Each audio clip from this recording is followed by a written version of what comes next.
भैरवपुर गांव की हवा में कुछ अजीब सा था। सूरज डूब चुका था और घने जंगलों के बीच बसा ये गांव रात के सन्नाटे में डूबा हुआ था।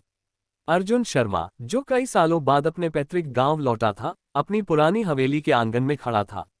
उसकी आंखें उस टूटी फूटी हवेली को देख रही थीं, जो कभी उसके परिवार की शान हुआ करती थी।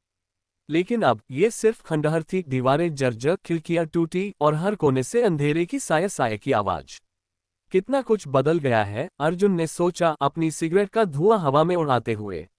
शहर की चकाचौंध में रहने के बाद ये गांव उसे किसी दूसरी दुनिया जैसा लग रहा था। वह यहाँ अपनी दादी की मृत्यु के बाद उनकी संपत्ति बेचने आया था, लेकिन गांव की कहानियां उसे परेशान कर रही थीं। लोग फुसफुसाते थे, कब्रिस्तान की कहानियां, जहां मरे हुए लोग पूरी तरह नहीं मरते। अर्जुन भैया, एक परिचित आवाज ने उसे चौंका दिया। वह मुड़ा तो देखा, मीरा, उसकी बचपन की दोस्त, हवेली के फाटक पर खड़ी थी। उसकी आंखों में वही पुरानी शरारत थी, लेकिन चेहरे पर चिंता की रेखाएं भी। मीरा, इतनी रात को यहाँ? अर्जुन ने मुस्कुराते हुए पूछा। सुना तू वापस आया है, सोचा मिल लूं। लेकिन मीरा रुकी, उसकी नजर हवेली के अंधेरे कोनों की ओर गई।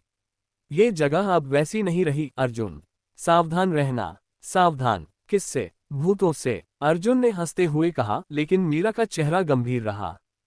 हंस मत, उस कब्रिस्तान की बातें सच हैं।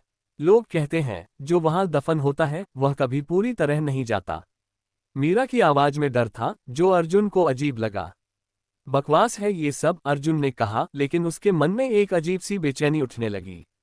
रात गहराती जा रही थी और हवा में ठंडक बढ़ रही थी। उसने मीरा को विदा किया और हवेली के अंदर चला गया। अगले दिन गांव में एक तूफान आया। आसमान काला पड़ गया और बारिश ने पूरे भैरवपुर को भिगो दिया।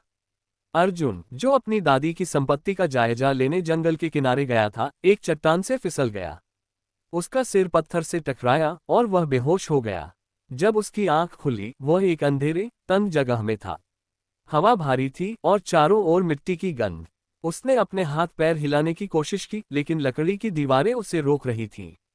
डर से उसका दिल जोर जोर से धड़कने लगा। मैं कहाँ हूँ? उसने सोचा, और फिर उसे एहसास हुआ वह एक ताबूत में था। नहीं! अर्जुन चिल्लाया, अपनी मुठ्ठियां लकड़ी पर मारते हुए। उसकी सांसें तेज हो रही थीं और ऑक्सीजन कम होती जा रही थी। उसने पूरी ताकत से ताबूत को धक्का मारा और आखिरकार लकड़ी टूट गई। मिट्टी उसके चेहरे पर गिरी, लेकिन उसने हार नहीं मानी। वह खोदता रहा, पंजों से मिट्टी हटाता रहा, जब तक कि उसका हाथ सतह तक नहीं पहुंच गया। ठंडी हवा ने उसके चेहरे को छुआ और वह कब्र से बाहर निकला। रात थी और कब्रिस्तान में सन्नाटा। उसने अपने आसपास देखा, चारों ओर पुरानी टूटी कब्रें थीं और हवा में एक अजीब सी साय साय की आवाज। उसकी कब्र पर उसका नाम लिखा था, अर्जुन शर्मा, मृत्यु 25 जुलाई 2025। मैं मर गया था। अर्जुन का दिमाग चकरा गया। लेकिन वह सांस ले रहा था, उसका दिल धड़क रहा था। फिर वह कैसे यहाँ था? अर्जुन जैसे तैसे गांव लौटा। जब उसने हवेली का दरवाजा खटखटाया, तो उसकी माँ, जो दादी की मृत्यु के बाद गांव आई थी, उसे देखकर चीख पड़ी। तू तो मर गया था, उसने कांपते हुए कहा। माँ, मैं जिंदा हूँ, अर्जुन ने कहा, लेकिन उसकी माँ उसे छूने से डर रही थी। गांव में खबर फैल गई और लोग उसे देखने आए। कुछ उसे भूत कह रहे थे, तो कुछ शापित आत्मा। पंडित जी, गांव के पुरोहित, ने उसे देखकर कहा, यह कब्रिस्तान का शाप है। जो वहां दफन होता है वह कभी पूरी तरह नहीं मरता। उस रात अर्जुन को नींद नहीं आई। वह हवेली के पुराने कमरे में बैठा था जब उसे एक ठंडी हवा का झोंका महसूस हुआ। कमरे के कोने में अंधेरे में उसे एक साया दिखा। अर्जुन, एक भारी डरावनी आवाज गूंजी। तू मेरा है। अर्जुन का दिल जोर से धड़का। वह उस साए की ओर देखने की हिम्मत नहीं जुटा पा रहा था।